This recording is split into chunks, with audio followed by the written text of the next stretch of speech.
നമസ്കാരം, VCV ന്യൂസിലേക്ക് സ്വാഗതം. ഞാൻ രാകേഷ് KR. ആദ്യം പ്രധാന വാർത്തകൾ നിങ്ങൾക്കായി അവതരിപ്പിക്കുന്നത് ഓരോ വസ്ത്രങ്ങൾക്കും ഒരു കഥയുണ്ട്.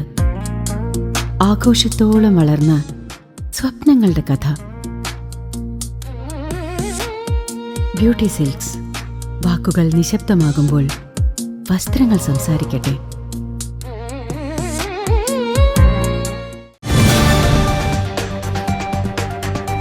ചെറുതുരുത്തി പാലത്തിൽ വെച്ച് കുടുംബം സഞ്ചരിച്ചിരുന്ന സ്കൂട്ടറിൽ ലോറിയിടിച്ച് വീട്ടമ്മയ്ക്ക് ദാരുണാന്ത്യം. വരവൂർ തളി പാറപ്പുറം മുല്ലയാംപറമ്പിൽ 50 വയസ്സുള്ള ഫാത്തിമയ്ക്കാണ് ജീവൻ നഷ്ടമായത്. ബുധനാഴ്ച രാവിലെ 6 ഷൊർണൂർ റെയിൽവേ സ്റ്റേഷനിലേക്ക് പോകുന്ന വഴിക്കായിരുന്നു ദാരുണമായ സംഭവം. സ്കൂട്ടർ ഓടിച്ചിരുന്ന ഭർത്താവ് അബ്ദുൾ മുത്തലിബ്, മകൾ റംസിയ എന്നിവർക്കും അപകടത്തിൽ പരിക്കേറ്റു. ഭാരതീയ ജനതാ പട്ടിക മോർച്ച തൃശൂർ നോർത്ത് ജില്ലയുടെ നേതൃത്വത്തിൽ തലപ്പള്ളി താലൂക്ക് ഓഫീസിന് മുന്നിൽ പ്രതിഷേധ ധർണ സംഘടിപ്പിച്ചു. പട്ടികജാതി ക്ഷേമ ഫണ്ട് വകമാറ്റി ചെലവഴിക്കുന്നത് ഉടൻ അവസാനിപ്പിക്കുക, പട്ടികജാതി വിദ്യാർത്ഥികൾക്കുള്ള ലംസം ഗ്രാന്റ് കൃത്യമായി അനുവദിക്കുക എന്നീ ആവശ്യങ്ങൾ ഉന്നയിച്ച് നടത്തിയ ധർണ BJP നോർത്ത് ജില്ലാ പ്രസിഡന്റ് അഡ്വക്കേറ്റ് നിവേദിത സുബ്രഹ്മണ്യം ഉദ്ഘാടനം ചെയ്തു.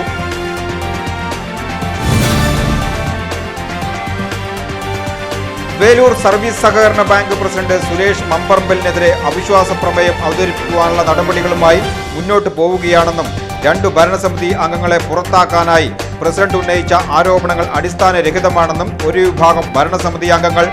വേലൂർ സർവീസ് സഹകരണ ബാങ്ക് പ്രസിഡന്റ് സുരേഷ് മമ്പറമ്പലിനെതിരെ വൈസ് പ്രസിഡന്റ് ഉൾപ്പെടെയുള്ള 7 ഭരണസമിതി അംഗങ്ങളാണ് അവിശ്വാസം രേഖപ്പെടുത്തിയിട്ടുള്ളത്.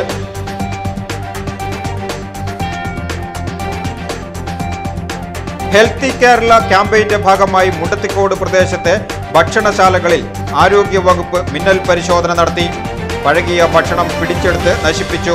മുണ്ടത്തിക്കോട് കുടുംബാരോഗ്യ കേന്ദ്രത്തിലെ public health officer doctor Paul MFന്റെ നേതൃത്വത്തിൽ ഹെൽത്ത് ഇൻസ്പെക്ടർ, ജൂനിയർ ഹെൽത്ത് ഇൻസ്പെക്ടർമാർ എന്നിവരടങ്ങുന്ന സംഘമാണ് പരിശോധനയ്ക്ക് നേതൃത്വം നൽകിയത്.